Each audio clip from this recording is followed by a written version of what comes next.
We're live, Chair. Great.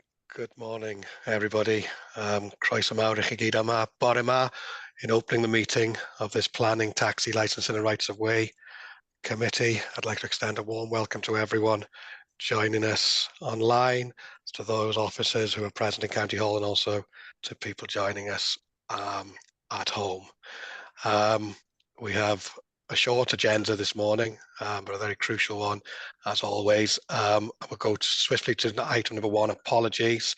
Our usual rock is not with us today, Carol, but we're very fortunate that we have Rachel Pugh with us. So Rachel, if you'd be so kind as to take us through apologies and the roll call. Thank you, Chair. We've received apologies from Councillor Angela Davis, Councillor Karina Kenyon-Wade and Councillor Elwyn Vaughan. So I'll just start the roll call. Councillor Gareth D. Jones. Yma. Councillor Adrian Jones. Present. Councillor Tom Colbert. He's not with us yet. Councillor Deb Edwards. Present. Councillor Claire Hall. Present. Councillor Peter James. Present. Councillor Ed Jones. Present. Councillor Gareth E. Jones. Present. Councillor Carl Lewis. Present. Councillor Jeff Morgan. Don't think Jeff is with us yet. Councillor Gareth Pugh. Present. Councillor Edwin Roderick.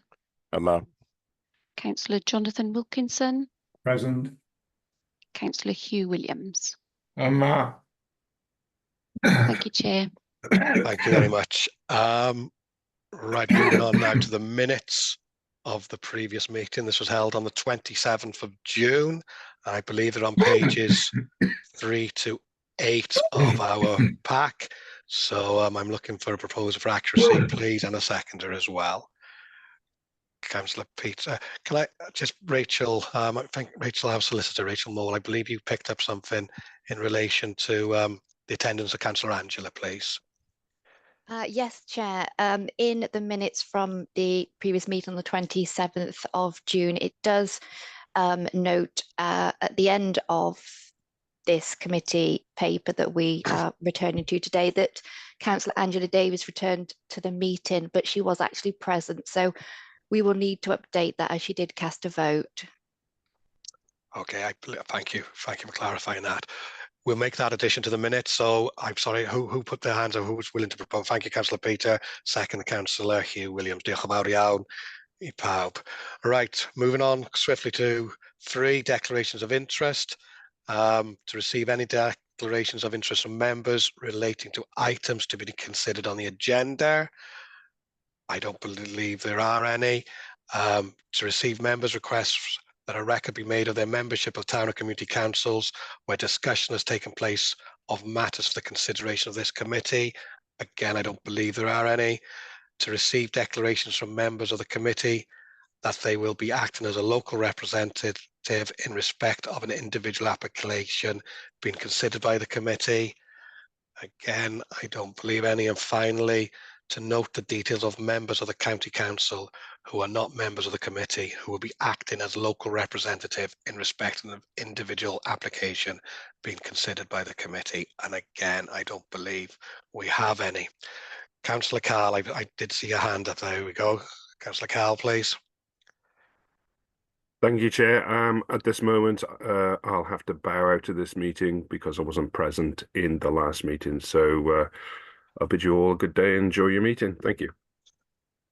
Thank you, Councillor Carl. Yes, just for people joining us at home and for clarity, this application before us this morning was deferred at the previous meeting. So only those members who took part in that application are eligible today to continue hearing it. So for clarity, that's why Councillor Carl has given his apologies and also why other members are not with us this morning. Right, moving on now, item number 4, 4.1 updates. We have not had, there hasn't been an update or supplementary pack to my knowledge, has there, Peter? No, thank you for that. So moving swiftly on, 4.2, 24//0522/FUL, land 3,800 metres west of Stay Little, Llanbrymire, Powys. The update, I believe, is on pages 1123 from the previous meeting, and the previous committee reports are on pages 25 to 45. I believe we got Rhian Griffiths, who is the officer this morning, taking us through the application. So, Rhian, the floor is all yours. Diolch. Thank you, Chair, and good morning, members. Apologies, my camera has suddenly decided to pack it in, so you can't see me this morning. The following presentation is one that has been before you previously. As the Chair has just mentioned, it was deferred from the last committee held in June for consultation to be undertaken with NRW in relation to birds and ornithology.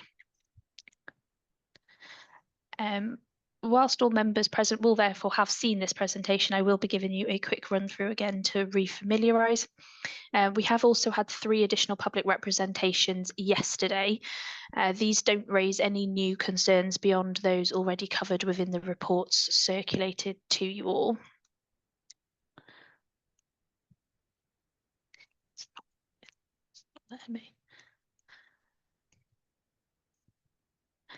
So this is an aerial view map which shows the site as indicated west of Staylittle. And then the mast itself would be 120 metres in height, with additional equipment making it up to 122.5 metres tall, and would be secured by 3 legs of guy wires, each with 19 guys each. The outermost guy wires will be anchored to a point 80 metres from the base of the mast.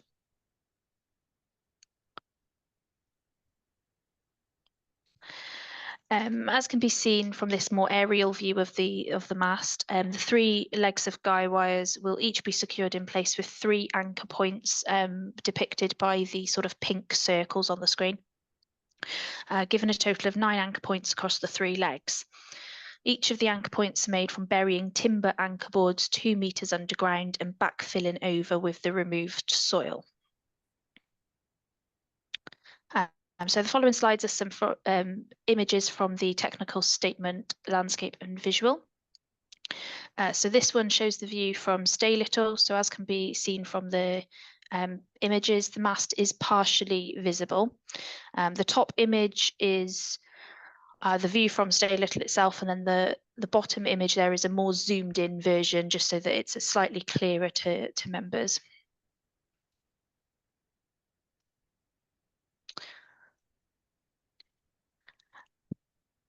So this one here is the view from Llynwnogog, where it's completely obscured by the existing topography of the land.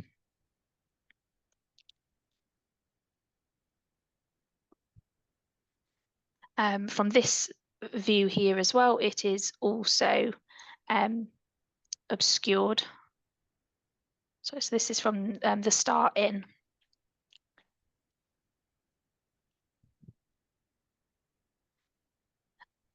From this view here, we've got the view from the Havering Forest Hideaway, which is a tourism unit, again obscured behind the topography of the land.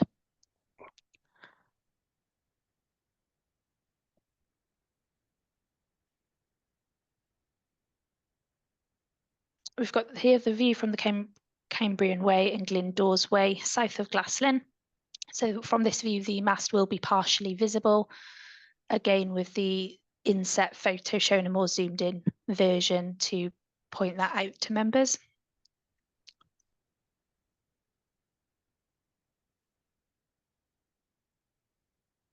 And finally, we've got the view from the U2724 County Highway, where the mast is also partially visible.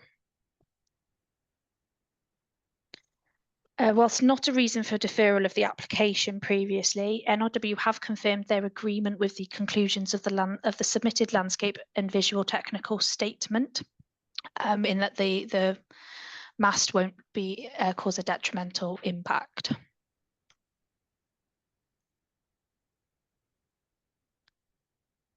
The current slide shows the location of the triple SI hatched in green to the left-hand side of that image. which at its closest point is 1 kilometre from the development site.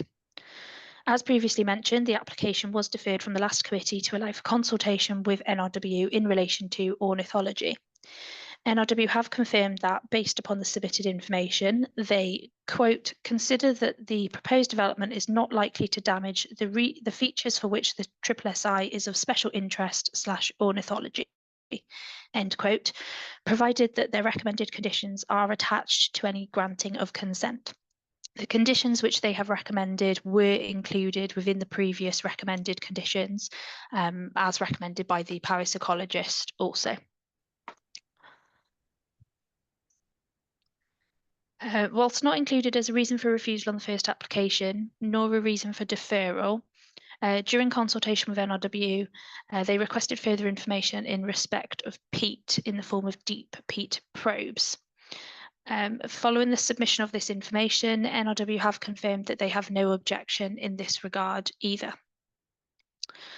So overall, it is considered that the concerns raised by third parties have been addressed within the officer report and presentation.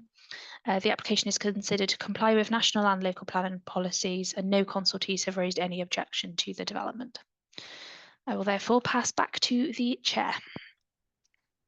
Deal, thank you, Rhian.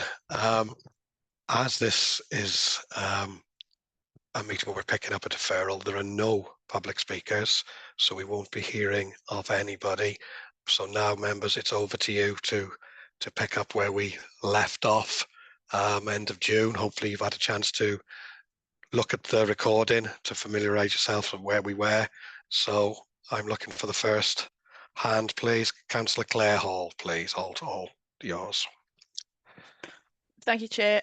Yeah, just want to thank officers for going back to NRW and providing such a thorough update to the report. I think I was guilty of maybe opening that Pandora's box, because I was wanting to get my head around the previous reasons for refusal and whether we had sufficient information to address those. The first one being the landscape and visual impact, including any sort of infrared nighttime lights, that sort of thing. And secondly, the ornithological impact. The public speaker was very passionate on that topic, and I was a bit concerned that we didn't have all the information before us to be able to be satisfied that there would be no adverse impact. I think in light of the updated report and the information provided by NRW, I'm certainly satisfied on both those grounds now, and I would like to thank the officers for providing that information, and I'm happy to move the recommendation at the appropriate time, Chair. Thank you. Thank you very much, Councillor Clare. Anyone else wishing to come in? Councillor Hugh, I believe I owe you a great deal of thanks. I've had you on hold for almost 10 weeks from when I was looking at the meeting. So please, the floor is all yours. No, thank you, Chair. I need absolute clarification here in that in the officer's report on page 37, we are taking this must as it is on its own application. I need confirmation of that, because on page 37, the principle of the development, this application proposes infrastructure that is associated with the potential future development of wind turbines. So it is associated with potential wind turbines. I'd like a comment of the planning officer regarding that, and that is on page 37, first paragraph underneath principle of development. And then it goes on to say, to explain what the criteria for strategic search areas is. Thank you, Councillor Hugh. Rhian, please, are you able to respond to Councillor? I'll come back, Chair. Yeah. It is not an application for a wind farm development. So we have to determine the application on its own merits for what's proposed. If it was a wind farm development, we would be considering a lot more issues than what's in front of us, and more policy requirements. In fact, nowadays, what we have with large-scale wind farms is a separate consenting regime, goes through the developments of national significance, process anything that's greater than 10 megawatts. So it definitely isn't a wind farm application. If it was, we would be dealing with things like noise impacts and implications, different ecological impacts. So we have to consider the application that's in front of us. I think the officer, in reviewing the application, found the renewable energy policy in the LDP, which does refer to associated development. So they've correctly referred to that. But when it actually comes to detailed policies for meteorological mast, there aren't any. That was the closest the officer could find in terms of policy, direct policy. So what they've then gone on to do, as I think I explained at the previous meeting, is they've looked at the other impacts. So they've looked at landscape impact, they've looked at ecological impact, and we do have policies relating to those issues, and the officer's gone about that correctly, in my opinion. So I'm hoping that gives Councillor Hugh Williams some assurance. Okay, thank you. Thank you, Peter. Councillor Hugh, do you wish to come back? Yeah, I wanted categorically said that this is a standalone application, that it has nothing to do with a wind turbine application or a farm.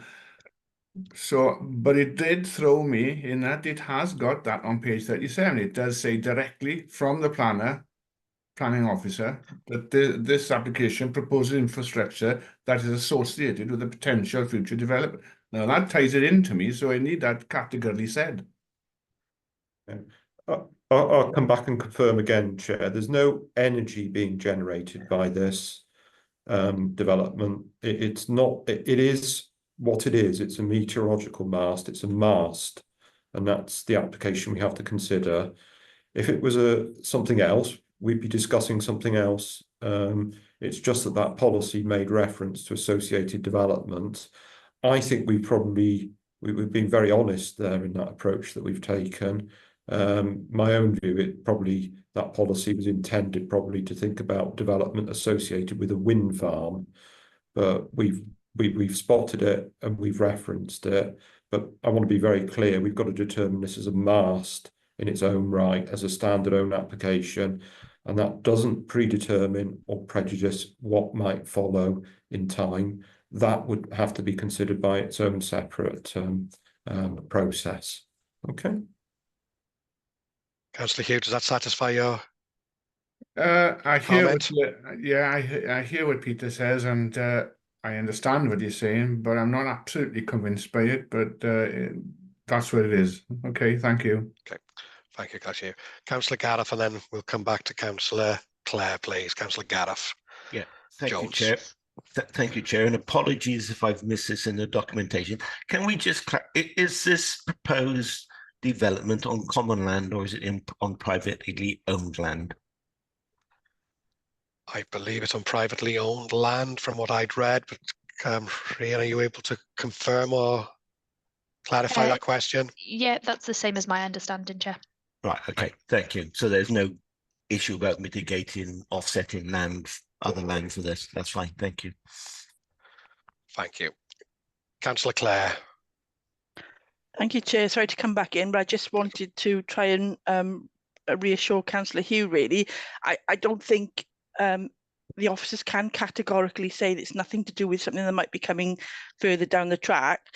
They're obviously testing wind speeds with a view to doing something in future. I think the significant point is that a decision on a meteorological mast does not bind us on subsequent applications that may become before us for determination, and we need to look at this for what it is, just as a mast, and putting it out there. If the wind speeds are not up to scratch, then the meteorological mast will reveal that, presumably, and then if there's not enough wind, then there may not be anything that comes down further down the line. But I don't think we can categorically say that they're just putting up this mast for no reason. Then obviously there's an intention for it to do something in terms of data. But the issue for me is that it's, from previous reasons for refusal that this committee made back in April, when preceding my being on the committee, I think have been addressed by the submission since. And I think it would be unfair and maybe unwise to start to introduce anything new at this stage, Chair. Thank you. Thank you. Thank you, Councillor Clare. And points noted. I got Councillor Hugh, Councillor Peter, and then Councillor Jonathan. So we'll go in that order, please. That's what's on my screen. Councillor Sorry, Hugh. no, it's an old hand. I'm sorry, Chair. Oh, no problem. Councillor Peter. Apologise. Thank you, Chair. And thank you for the presentation. I'm just interested with the presentation saying that it's timber anchoring points, and I did ask this question about creosote leaking from railway sleepers. Have we got any notification on that? Because on page 42, it's saying that burying railway sleepers, so they are wooden then. Rhian, Yeah, so please. the anchor points that are going underground are timber. Yeah.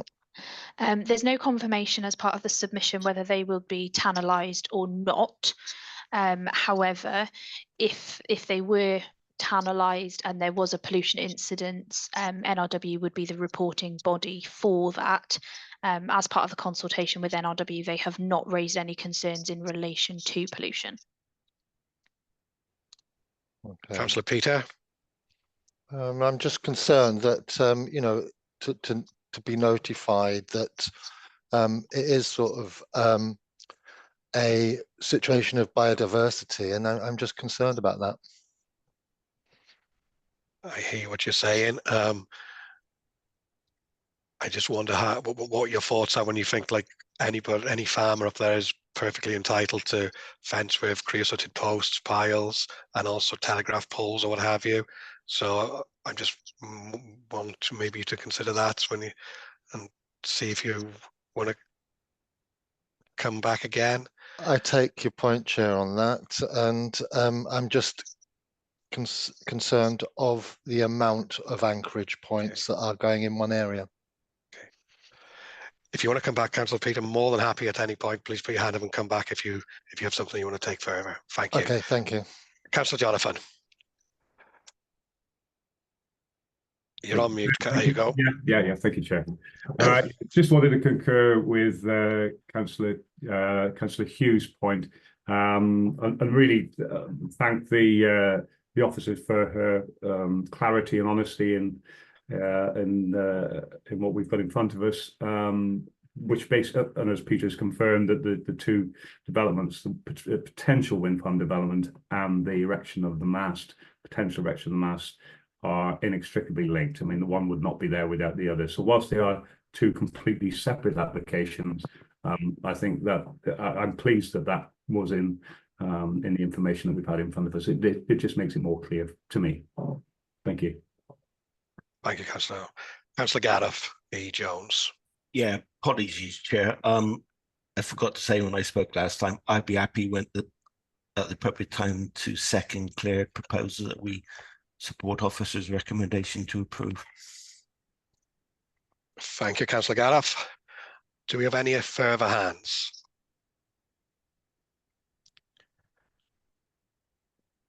Councillor Tom. Hello, Chair. Thank you for that. Councillor, before we proceed, can you confirm, please, that you did join this at the beginning of the debate before we started? Because I don't believe you're on the roll call. Well, I was having difficulty with the joining, so maybe not. No. So at what point did you join the meeting, for clarity, please, Councillor Tom? At the start of this debate, I believe. When Rhian started to present? No, no, it was after presentation, unfortunately. I think then in that case,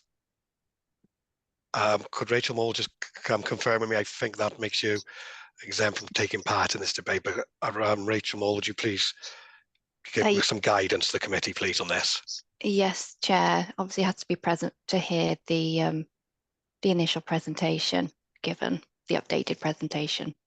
Okay. Sincere apologies, Councillor Tom. I'm sure you understand the joys of technology sometimes. Sincere apologies, but okay. Unfortunately, I can't allow you to partake because you weren't at the beginning. Okay, thank you, Chair. Thank you. Any further hands? If not, I have had a proposer from Councillor Clare and seconded by Councillor Gareth E. Jones to go with officer recommendation. So in that case, I will ask Rachel Pugh, if she's so kind as to put up the voting form in the chat, please. Thank you, Chair. Just bear with me a moment.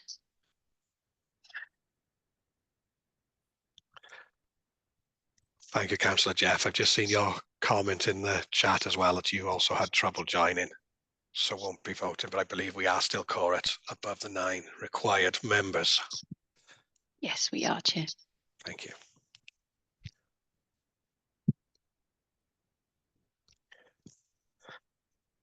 The form is in the chat box. There we go. It's all there, members. Please click on and cast the votes.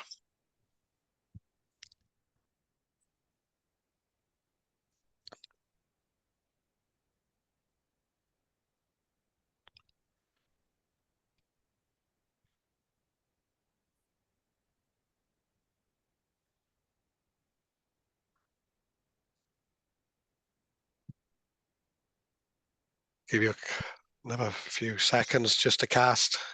How are we looking, Rachel? 2 Rachels today. So Yes, we've had 12 votes received.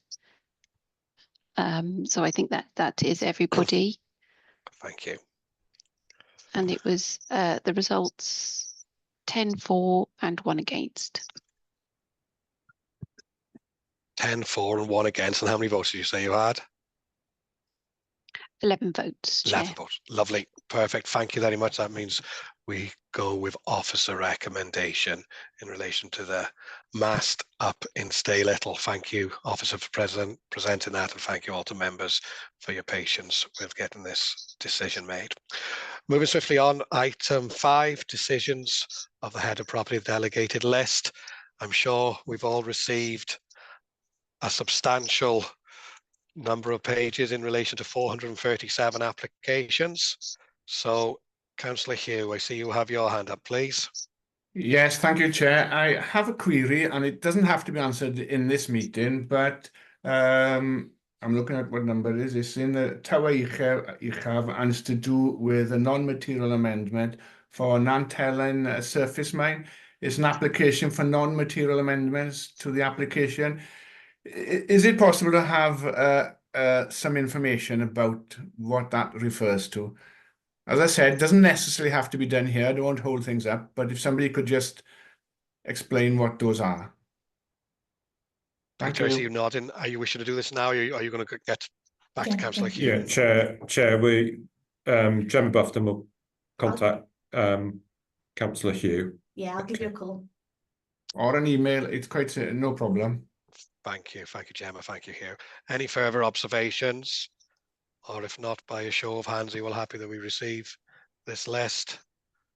Oh, Councillor Clare. Oh, sorry, Chair. That was just to commend the officers. They've obviously been very busy. 437 applications. So very, very well done. Very impressed. Thank you, Claire, for those comments. Yeah, very much so. Yeah. And I would second that. Thank you. Yeah, please pass on, Peter, to your team. Our thanks for a lot of work. I'm very grateful. Thank you, members. Good. Item number 6, appeal decisions. I believe there are 2 within our pack. They're there if anybody wishes to ask Peter of a question or whatever. Members, I'm in your hands. Any comments, any questions, or do we just note them?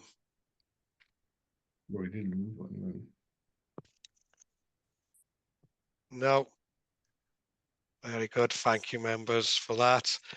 And finally, item number 7 on our agenda this morning are the minutes of the taxi licensing subcommittee held by Teams on Tuesday the 9th of July. Present were Councillor A. Davis, Councillor A. Jones and Councillor Kenyon Wade. I believe only one of the members of that panel are present today. So how do we handle that, please? Do we take it as, can we approve them with only one member present? We can defer that onto the next meeting, Chair. I think that's very wise, yeah. Good, so we'll defer that until the next meeting when hopefully Councillor Angela and Councillor Karina are with us. In that case, I believe that concludes our agenda this morning, other than to ask when is the next meeting in the diary, please, Rachel? It's 3 weeks. 10th of October, 10th of Chair. October currently, that's what it is. I believe we have a substantial agenda for that, and we'll be working our way through that now after this meeting. So can I thank Councillor Gareth E. Jones? Is that a legacy hand, or is that wish? No, it is one for Rachel, really. I just wanted to express my concern. We've got 2 members here who, because of IT issues, couldn't actually attend the meeting and vote, and okay, the vote was very clear which way it went. But I do, this isn't the first time this happened. Not in planning, every meeting we attend seems to have problems with IT, especially with Zoom. I just wanted to make that comment. I think that's a very valid point, Councillor Gareth. Thank you. I can see that our portfolio holder and cabinet member, Councillor Jake, is observing the meeting. I'm sure he'll pick up on that. And maybe, Rachel, if you can express our concerns as well to the relevant departments. I hope we'll be able to have the next couple of meetings in County Hall, where that's not taken away from the ability to be able to join online. But if we are in present, I will take that away, and again encourage members to join half an hour earlier so that we are all ready to go at the time on the agenda when the meeting is due to start. But no, point taken. Councillor Tom, please. Thank you, Chair. Just to add to Councillor Gareth there, because I managed to not get on today. It's for me, it's really trying to understand the instructions that are coming through and the passwords and all these other things. It's a bit of it was a bit of a minefield for me this morning to negotiate those. I think the system had changed slightly, and it started asking me for some meeting. Yeah, so I just didn't have the information to hand. So if maybe we can just have a bit more clarity in the joining instructions, that would probably alleviate everything. Yeah, good suggestion. With that, Rachel, if we can pass on the concerns of the committee, and I'm sure we will see what we can do in a little bit of training, and it'll be beneficial for us all, not just on the planning committee. Members, with that, I can't see anything else. No other further hands, so I'll thank officers for their work, thank everyone for their attendance this morning, and in record time, 10:30, we close the meeting. Diolch yn fawr iawn I pawb am dod am y bore yma. Diolch. Edwin, can I have a